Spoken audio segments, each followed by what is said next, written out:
number of resources that are aligned with today's conversation.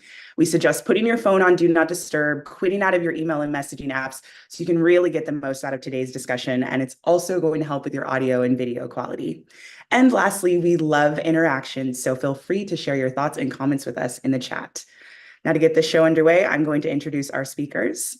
Our first guest coined the term NeuroLeadership when he co-founded NLI over 2 decades ago. With a professional doctorate, 4 successful books under his name, and a multitude of bylines ranging from the Harvard Business Review to the New York Times and many more, a warm welcome for the co-founder and CEO of the NeuroLeadership Institute, Dr. David Rock. Thanks for being here today, David. Hey, Shelby, good to be here. Hi from New York City. Yeah. And our moderator for today holds a PhD in neuroscience from New York University. She leads the research team at the NeuroLeadership Institute, where she focuses on translating cognitive and social neuroscience into actionable solutions for organizations. A warm welcome to the Senior Director of Research at NLI, Dr. Emma Sorrow. Thanks for being here today, Emma, and I will pass it over to you. Thanks, Shelby. Hello again, David. How are you doing today? Doing well. Happy Friday. Happy Friday. Yeah, it's one of the first long weeks for a lot of us, right? Back in the swing of things. Yeah. So, well, last week, if anyone was here, we discussed the brain-based design, everything that we've learned to, how the brain learns best when we design any kind of learning program, designing for habit building, impact design for insights, integrating social learning into the design across all delivery methods. So from virtual to hybrid to in-person. And if you missed it, you might want to download it. It was kind of the basis for the next 2 episodes of our of Your Brain at Work Live. So for anyone that was there, we'd love to hear what your insights were coming out of that. I know it was full of insights for me. All of the research that we put into how we design our learning has been years in the making. So I'd love to pass it to you too, David. What came out of the session for you? Yeah, I'd love to hear from folks who were there in the chat, kind of what hit you most or what you had the biggest insight around. Maybe the team can put in the chat the link if it's, I don't know if it's ready yet. It sometimes takes more than a week, but a link to that one if we have it. Otherwise, it'll be in the podcast seasons shortly. Look, I think for me, it's just, it's an area that there's so much bias, and in particular, it's an expedience bias, right? One of the big 5 we developed in the SEEDS models, expedience bias. It's sort of like it feels right, it must be true, just kind of going with what feels right, going with the gut. And I think the right way to design learning is really follow the science, experiment, follow the data. And I think it's just an area where there's such huge breakthroughs possible in doing that. And it's interesting, we'll talk about this a bit more, but it's interesting because sort of post-pandemic, there is an opportunity to kind of start with more of a blank slate and start fresh. And we're seeing more of that happening with learning, which is encouraging. But we also see a lot of companies just, hearing, oh, we want to be back in person. So they're just going back to, workshops because people are asking for them, and not really being thoughtful about the way to really embed learning, from a science perspective. So yeah, just that was it for me. Anyone else in the chat? There's a few comments coming in the chat, but really is solving for attention. From Nick, it's really all about solving for attention, and we'll talk a bit more about that today as we talk about larger events. But you're really solving for attention and solving for insight and solving for action. It's really 3 things: attention, insight, and action. And the outcome of all that is, new habits. If you can get attention, if you can turn that attention into insight, you can get people to take action on those insights.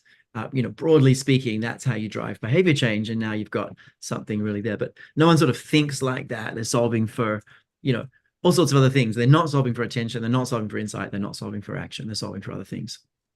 Yeah. And what struck me was just that one of the comments that's in the chat, just the consistent value of the AGES model, which is true. Every time we dive back into the research, we find that these 4 pillars are still the main 4 pillars that we need to design for learning best. And what struck me is that it really we can be incredibly efficient with our learning. The time that we really need to be spent learning something is actually very small. The time that we actually can be spending learning is so limited based on our attention span. But we spend so much time trying to fill every single piece of information into a session that we actually work against the way the brain is learning. So we do ourselves a disservice unless we spend a little bit of time up front just making sure those 4 pillars, those 4 boxes are checked. Ages. Yeah, I think the way learning's done is everyone just has this big expedience bias of, oh, we've got half a day, how do we fill it? All right. As opposed to, we've got these habits we want to be, how do we build them? Right. And you end up with a really different answer. You might only need, 45 minutes together in person and actually have a much more powerful experience if you did a really powerful 45 minutes and then, send people off to do really, important things and come back the next week for another 45, so much better than just starting with, we need half a day. So I think there's a lot of biases in there, and it's a great opportunity to start with new. That's a funny one from Liz. Miserable training experiences are ageless ones. Yeah, with no ages. Very good. So this, it's an interesting time talking about blank slates. It's sort of post-pandemic, we're starting to see companies coming back to larger leadership retreats. Certainly there are industry conferences that are coming back, but I'm talking more about sort of the medium to larger companies are saying, hey, let's get our people together, sometimes for the first time in years, or maybe the second time now. But there's definitely a swing back to let's bring people together for these larger events. And it's a wonderful opportunity when you haven't done it for a few years to actually, have a bit of the clarity of distance and rethink it. But we're still seeing a lot of companies kind of go back to the old ways of doing things, which is really a shame. But I think it's a really interesting opportunity that we are seeing a lot more of these larger events. And that's what we wanted to talk about today. Emma, I think you pulled up some data on this. What did you find? Yeah, well, we know this is important. And I think what David's saying is absolutely right. We really need to think about this or reframe this as an opportunity. So how can we build these better? Because we know that organizations' budgets are increasing significantly for events, whether they're for their other attendees or in-house. We know that the numbers are going to be increasing. That's predicted to increase at least 10% over the next year for attendees.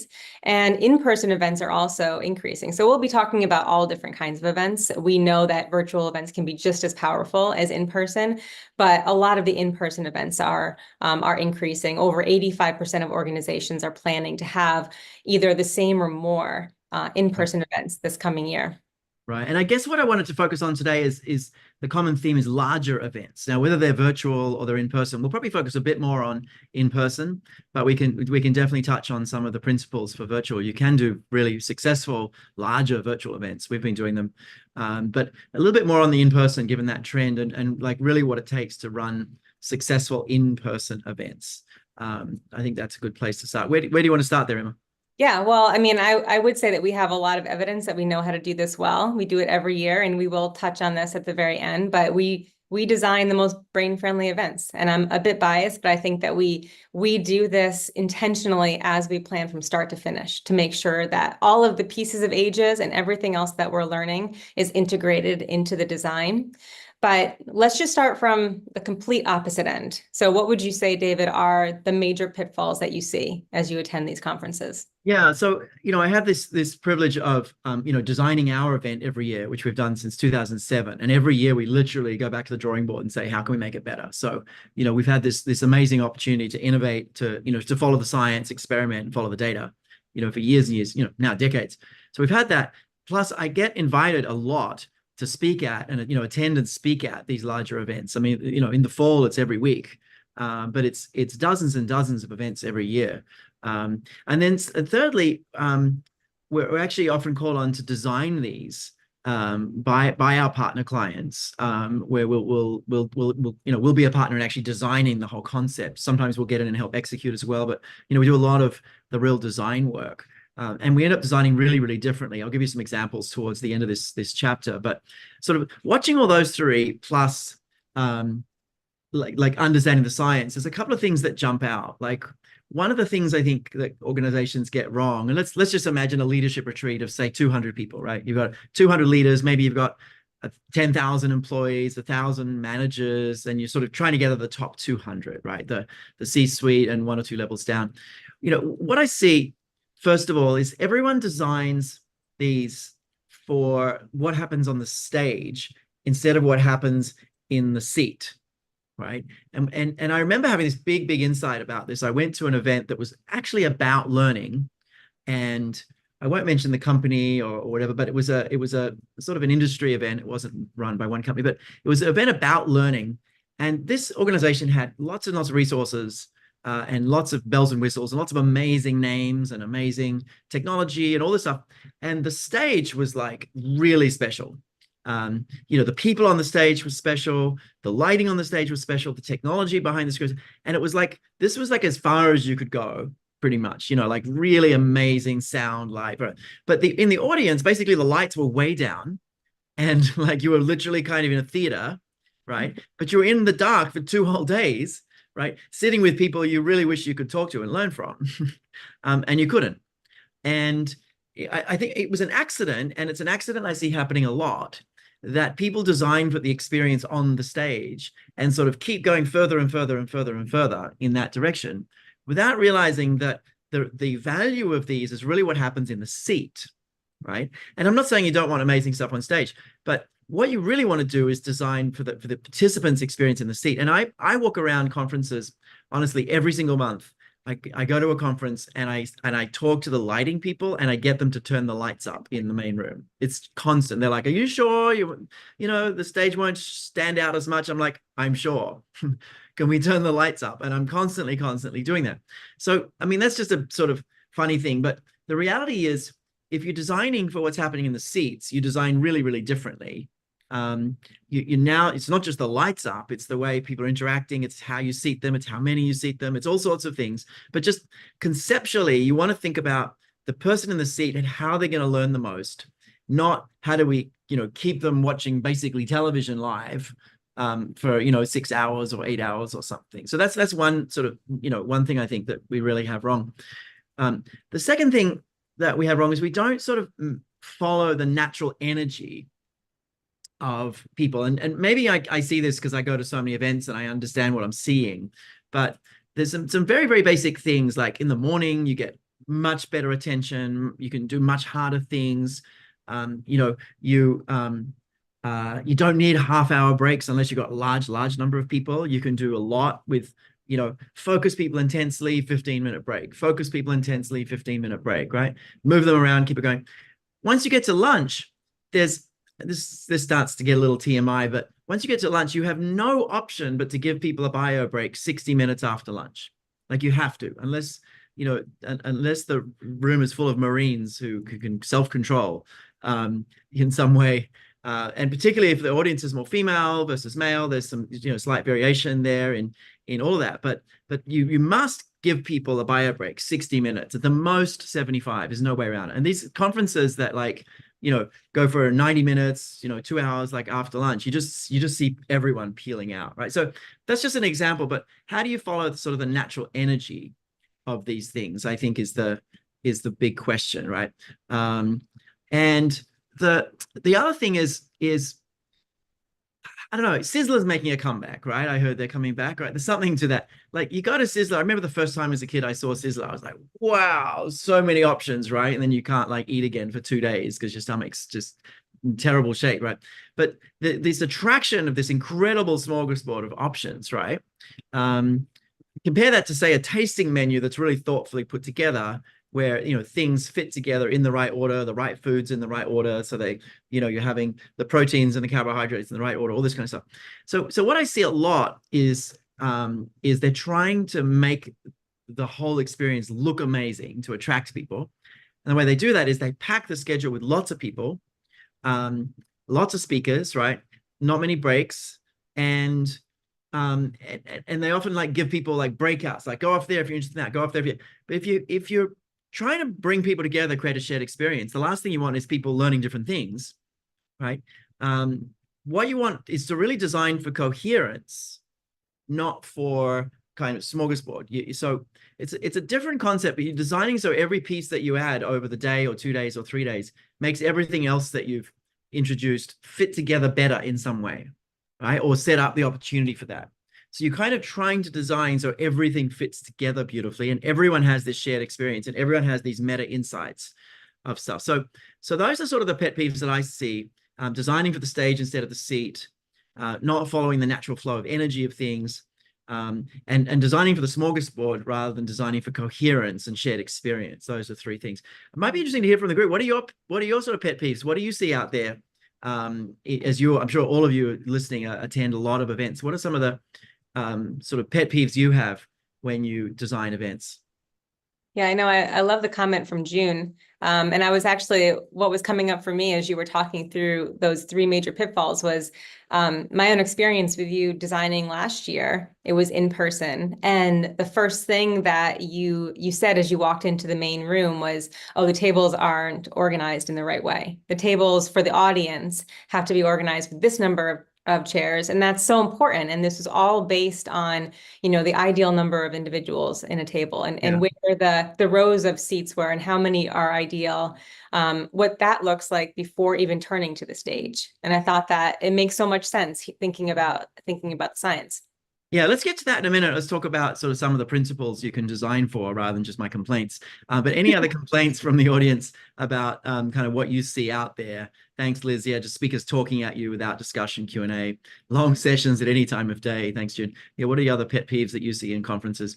I'll tell you one of mine. It's a funny one, and I fix this problem, honestly, once a week in conference season. I'll go to an event. There'll be this giant line of people waiting for lunch. Lunch is pretty short.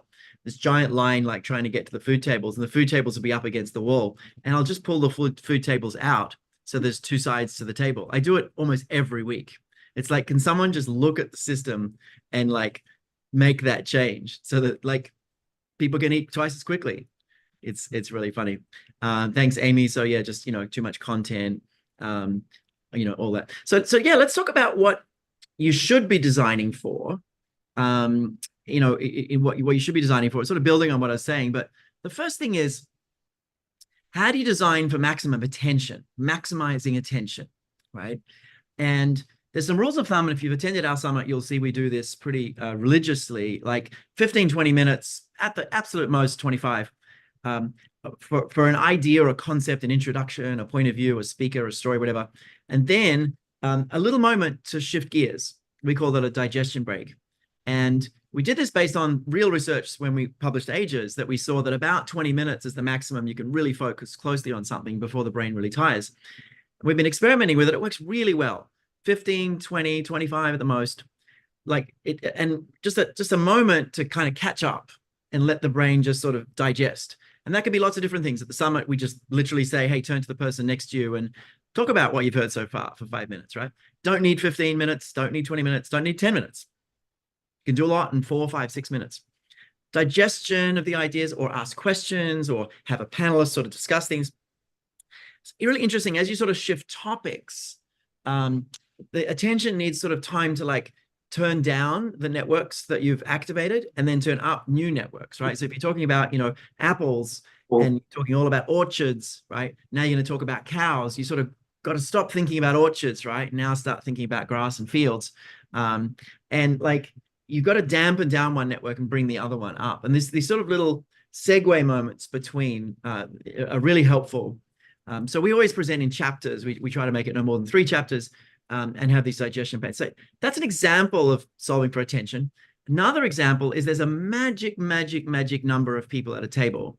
And that magic number is 4. And the reason for that is every person can't kind of hide. You can't sort of be on your phone the whole time because you've got, 3 people that feel like they're watching you. You can pair up with one person and another person, and you can do a 4-way conversation where everyone gets a chance to speak in just 5 minutes. So you've got all these options, and there's enough novelty and sort of interest to, really pay attention, but not too much that it takes a long time. As soon as you make it 6, it changes the whole dynamic. Everyone pays a lot less attention. Now you can, we had an event of 600. We broke into 150 tables of 4. The client thought we were crazy, but it was amazing. Like the attention in the room on average across 600 people, like everyone was in the dialogues. If you'd made that 6, tables of 6, table of 8, just watch the attention actually plummet. It's really interesting if you sort of study that. So table size, right? You want smallish tables, so you're not like far away from each other. So you're basically solving for attention. The second thing you're solving for, you probably can guess, is insight, right? You want to solve for insight.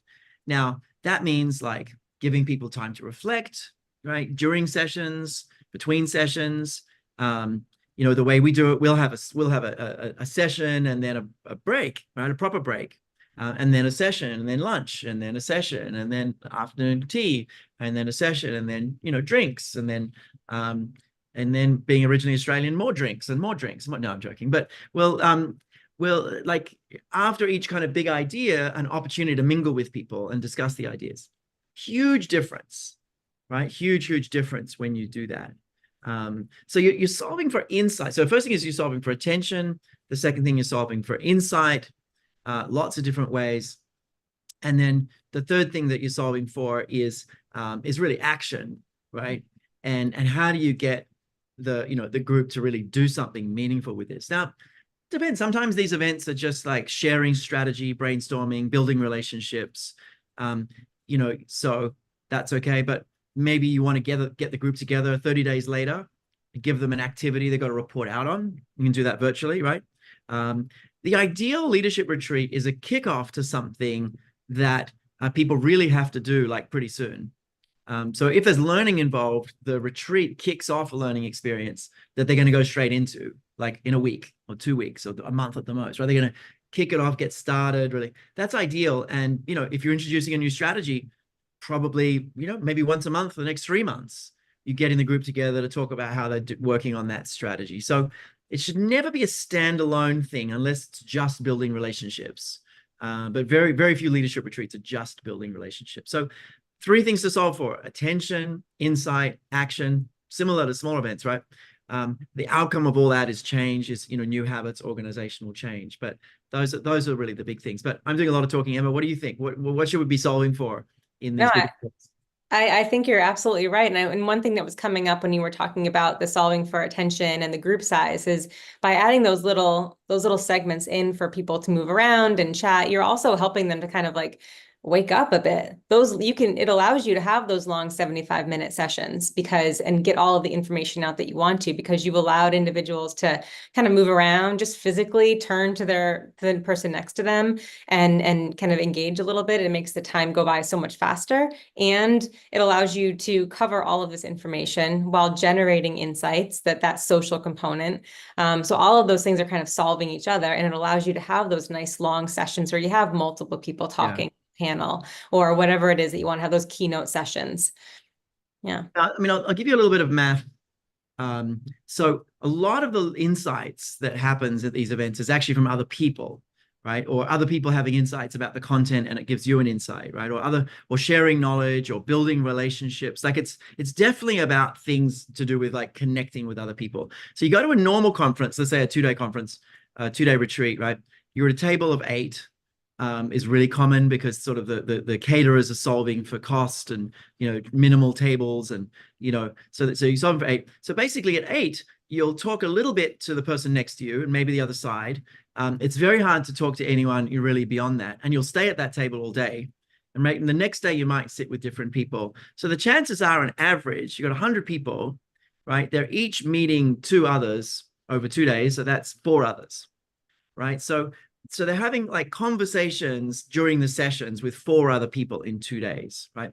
Now put them in groups of 4, and every time there's a break, mix up those groups of 4, right? And you got 4 chunks of these a day. So you got 4 3s are 12 times 2 is 24. So now you've got 24 meaningful interactions with other participants per person, right? Compared to 4. Right? 24 meaningful interactions with other people. And they're meaningful. Like the whole session, you're actually discussing the session, you're getting to know each other. You know, each one of those 24, you've spent like an hour with discussing the ideas, you know, on and off. So now you've multiplied by 6 without changing cost really or anything else. You've just multiplied by 6 the number of quality connections people have had just by putting them in tables of 4, by mixing those tables up, you know, each time you break. And giving people really good activities between, and you can still produce, you know, do a huge amount of content. So there's ways to do this. We do some work in designing these for partners. I've given you sort of some of the principles, but we come in and design these for partners. If you're interested in that, just put design large events and your company name. We'll reach out to you, have a chat, and see if there's an opportunity to help you with that. But we do that work quite a bit, and I think we do a really pretty good job of attention, insight, and action. The thing I'll just say is your team will freak out when they first see it, because it'll look really different to what they're kind of used to. But anyway, let's go on. Emma, where did you want to go next? Well, the only thing I just wanted to just jump in there really quick and just to remind everyone is why we design these in-person events. So much of it is around the networking piece that you get as a result. So when you think back to the events that were really powerful for you, aren't they also the events that you have all of these great interactions? So by just adding those little pieces in, your networking ideas, you're learning more, and you leave there with all these great social memories as well, which are all business related. So and there's tons of research around what happens after an event that you can help to grow the memories even better. So this kind of sets you up to do all of that as well. Yeah, you just reminded me of sort of, I should probably tell the story. It was probably one of the most fun projects we worked on. We helped Microsoft build their leadership model, create clarity, generate energy, deliver success. It's about 10 years ago now. And they asked us to help design their leadership launch of this to somewhere like 600-700 people in Seattle. And we saw the program initially, and it was like all these different speakers and all these different tracks, and big tables and all this stuff. And we gave them this new briefing, and at first they were like, there's no way we can do this. This is just so different to anything we've done. We're like, no, tables of 4, like you'll see it. It's completely different. And so we designed it, based on some of these ideas with tables of 4, mixing them around. And it was amazing. I remember watching the room when we did it, I was there. And these are people who are always on their phone. They warned me, these people are just going to be on their phone and distracted and on their laptops. Hardly anyone was on their phone or on their laptops because they were with people, and they knew they were about to do an exercise with people, and they knew they were going to have to dig in.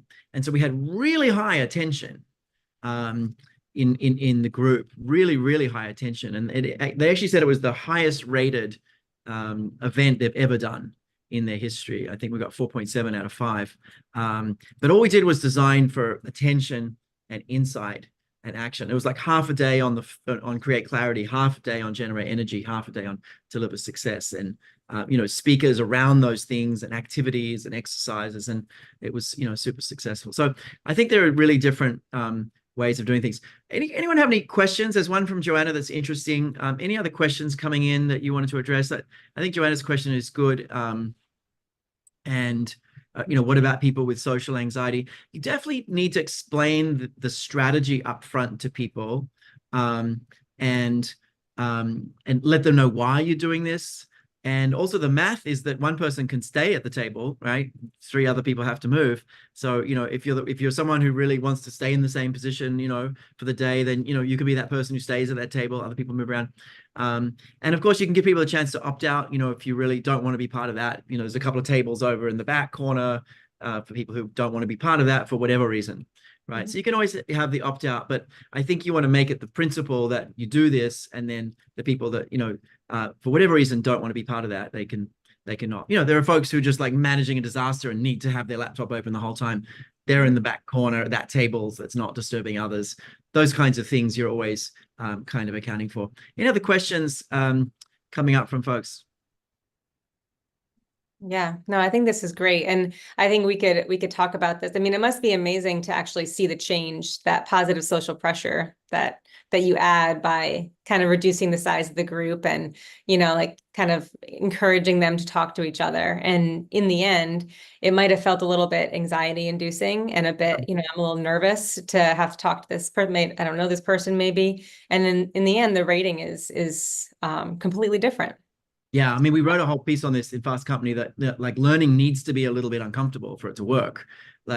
Learning that's just completely comfortable is not learning. You're not getting the emotions, the E in ages, right? So you want some learning that, you want some emotion, and just that feeling of, oh, I've got to talk to these new people. It can be, strong enough emotion to really embed insights. But, you know, really half of the value of these events comes from what's on the stage, and a good half of it, sometimes more, is from meeting other people, their insights, their relationships, their connections.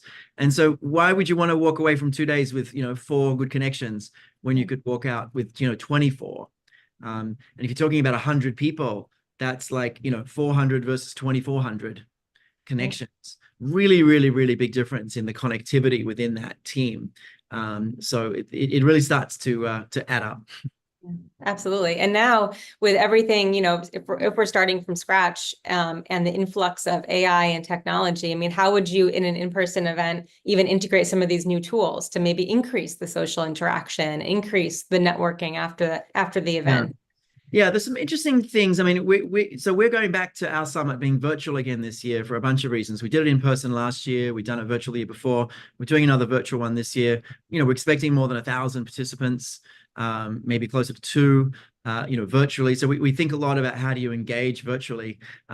We also think about how do you do a hybrid event, right, where you've got virtual and in person. There's some interesting challenges with that because you kind of don't want people in the room on a device. Because as soon as they're on a device, they're on everything, right?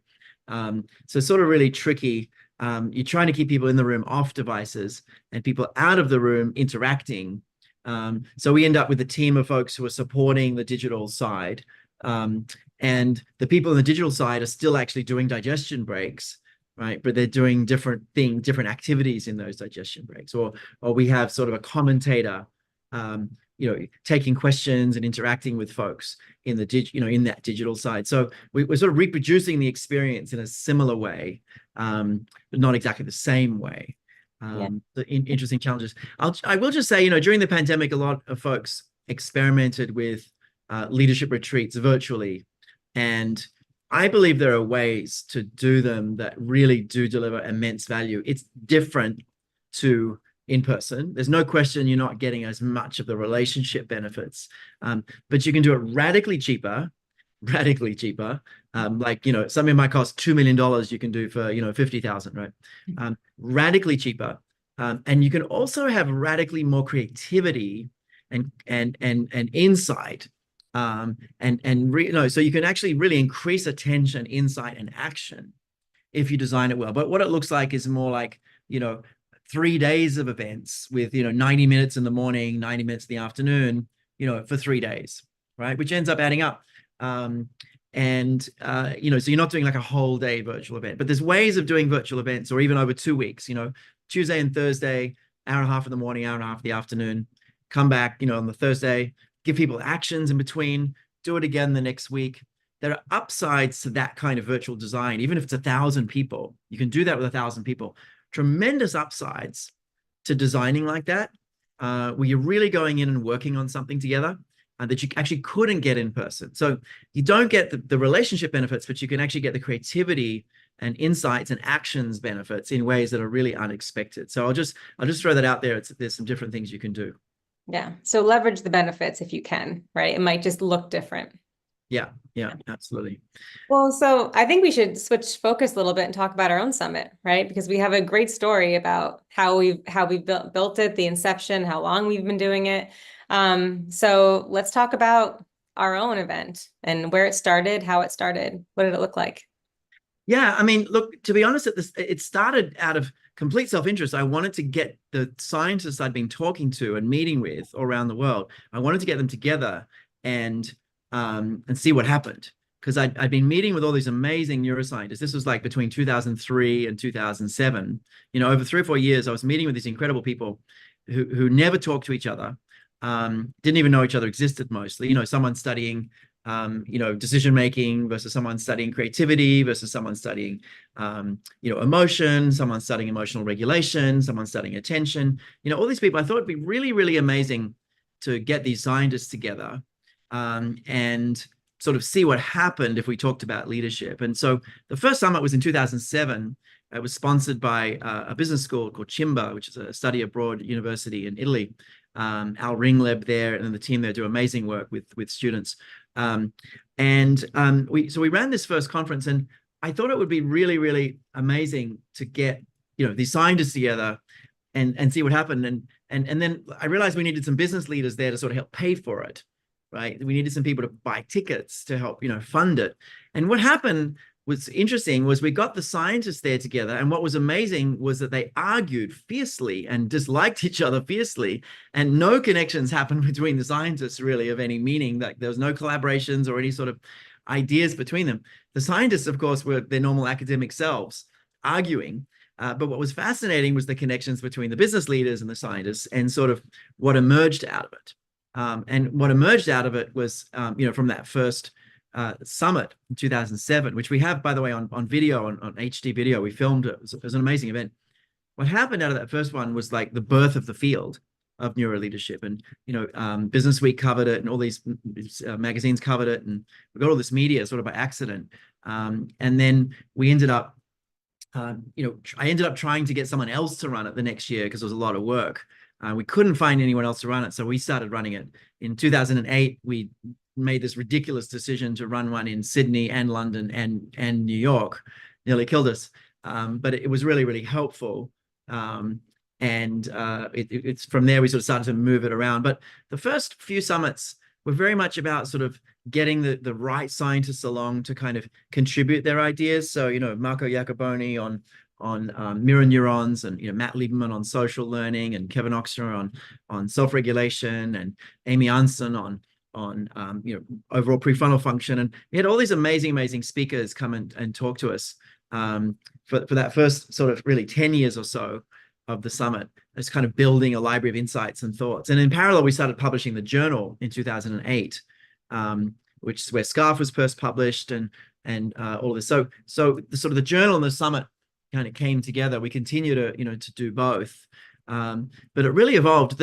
I think one of the really interesting moments was, or more important moments, was we moved the summit around. So we did New York one year, then we did San Francisco, and then we did somewhere else. And I ran into Warren Bennis, who was one of the most prolific and influential leadership authors of the last 100 years. I ran into him while he was obviously still alive, and in LA at one point at a meeting of something. And I was telling him what we're doing. He was like, "Wow, I'd really love to come to that event and be part of that, but I'm like 84. I don't get on planes anymore. It's really sad I can't come to this event." I'm like, "You know what? Would you come if we hosted it in LA? Would you come?" He's like, "Yeah, absolutely. I'll be there." And so we basically the next year ran the event in LA just so that Warren Bennis could be there. We ran it at a UCLA site, and there's a lot of great scientists at UCLA. Matt Lieberman, Naomi Eisenberger, and many others. And we ran the event. And what happened was during one of Naomi's sessions, she was studying social pleasure at the time in the brain. During one of her sessions, he basically took the mic from the presenters and said, "Excuse me, I want the mic." And he took the mic and he started basically peppering Naomi with questions about the relevance of the science. So she'd been talking for like 15, 20 minutes. He's like, "Hold on, just hold on. What does this mean for leaders, right? What does this mean for me? What does this mean for like my interaction?" Like just started asking these questions, and they started having this conversation that went on for like 10 minutes. And then he's like, "Okay, I'm good. You can keep going now." And she talked for another 15, 20 minutes. And then he's like, "Excuse me, I want the mic again." And everyone looked over at me. I went, "Yep, give him the mic again." And he did it again, right? And we just like, wow, that's really, really useful. Rather than like, a scientist talking for 45, 50 minutes and then 10 minutes of Q&A. We're like, wouldn't it be better if they present an idea and then we have some time to discuss it, right? And so literally from that moment on, because the rest of that summit, we did that. From that moment on, we've designed every single event following that principle of, call it the Warren Bennis principle of like an idea and then a chance to discuss it. And then we sort of understood the science of it as we published Ages, I think just the next year. So that was, interesting. We've run them in Boston. We had some amazing folks from MIT, Ellen Langer, and we had the folks studying honest signals, Sandy Pentland, and we run it in San Francisco quite a few times with all sorts of really amazing presenters. But we landed it back in New York. We said it's going to be in New York or it's going to be virtual. And every year we've innovated and tried to make it better and better and better. And Emma, I know you're running this one. You've been running the last couple, doing an amazing job on this. But our goal is the strongest possible insights. So obviously we're solving for attention, but we're also solving for insights and helping people have the biggest insights. And I think my most important moment at the end of a summit is we'll literally give people a scale, an insight scale, we call the Eureka scale. Level 5 is a life-changing moment that's going to change the way you see the world, and absolutely, you'll be able to track it back in 20 years and say that's the moment that changed. And so we ask people, how many people had a level 5, how many had a level 4. A level 4 is like a very, very strong insight that you're absolutely going to act on and has, real impact in the world, but you might not know it in 20 years. And so we actually track how many level 4 and level 5 insights, and every summit there's a pile of level 5 insights and a huge number of level 4. And that's what makes it worthwhile, is really seeing the impact that we're having, because we know those insights are extremely likely to go out and create change. So anyway, that's the history of the summit. Do you want to share? I think you've got a slide you can share. We can sort of talk through what the plan is this year a little bit. Yeah, I can absolutely share. Think you I was talking about the downside and upside of virtual. The upside of virtual is you can have like whole teams join for much cheaper. You can, if you're from an organization, you can have your whole team join this wherever they are in the world, and we can get the exact right scientists and business leaders to be part of this without, flying people around. So we end up with an actual better program and more people. And so there's definitely some upsides to virtual that are really powerful. It's true, you don't get the drinks, you don't get the same social benefits and some of that, but you actually get other things that can be really amazing. So yeah, talk us through, Emma, the plan. This is EMEA. Do you want to show EMEA, or do you want to show the North American one? Well, this one right here shows this is the perspective of you in North America, right? The time this is right North America, here are the eastern coast. But we do have a whole EMEA session, 2 days of EMEA sessions, and EMEA actually kicks us off. So you on the East Coast could actually attend. It starts at 9 a.m. on the East Coast, so you could attend the EMEA, the true kickoff, and then it goes into our own sessions. And then at the end, APAC kind of jumps in at the end. And if you really wanted to, you could stay on all day and into around 10 o'clock at night on the East Coast if you wanted to stay on for about 30 hours. Don't do it. But we did something crazy. We've designed 3 different virtual live real-time events. We've designed a European program, an Asia-Pacific program, and a North American program. So, and each group has like a coherent experience and then dovetails into the other. It's really mind-bending trying to understand it. The brain doesn't seem to be built for thinking about these things well. But this is the North American timeline, right? We start at 11 a.m. Eastern to be nice to the Pacific Coast people, so they're not getting up at 5. And that's the design of it. So yeah, talk us through the architecture. What's a keynote, what's a foundation, all those things.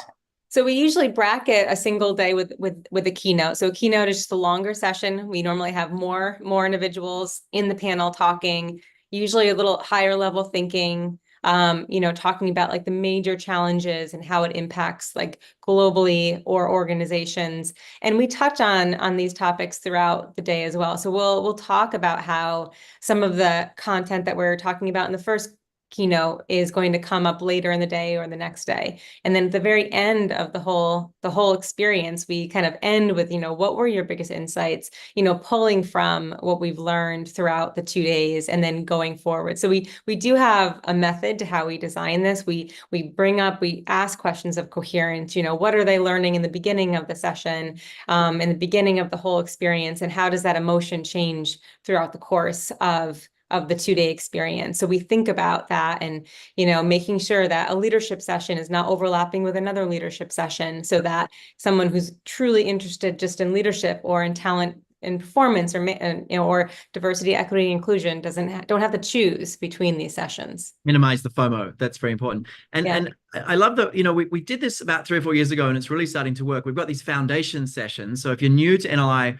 you want to understand our point of view on growth mindset, on SCARF, on SEEDS, on insight, there are these foundation sessions that you can go to. And of course, to avoid FOMO, the participants will get recordings of everything afterwards in case they sort of miss one. But it's always better for your attention to be at the sort of big ones you like live. So there are foundation sessions. There are from the lab sessions, which are kind of updates on the science for people who really want to know the science. We've got one on SCARF. We've got one on neurodiversity. We've got one on burnout. So, the big topics. We've got the from the field sessions, which is understanding how this work happens in companies. So you've got DEI, culture and leadership, talent and performance. And then the big sessions are trends and breakthroughs. So what's new? We're launching new research on accountability, on leadership skills, on success in DEI, on technology and humanity, all sorts of things. And then, so what happens is the start of the day and the end of the day, everyone's together in keynotes, and then they go off into these different tracks, kind of in the middle. So I think we're really liking that flow, in that today. And we've got some pretty important new research to share, opening and closing each day, that I think will be really meaningful. What are you most excited about, Emma? Oh man, I'm not sure because I'm so deep in the design of this that I'm also really excited about the day to actually show up. But I'm very excited about talking about some of the new work that we're putting into leadership development, some of the new research that we're going to bring in. We have some really powerful scientists coming in with great brain measuring technology, brain activity technology that I'm excited about, launching some new points of view on civility, accountability. So I'm really excited about those as well. Yeah, those are big. Yeah, you mentioned brain tech. We've been working with Moran Cerf on a brain lab we're launching in May in the spring next year in New York. Maybe my team can put the link in the chat. We're launching a C-suite brain lab.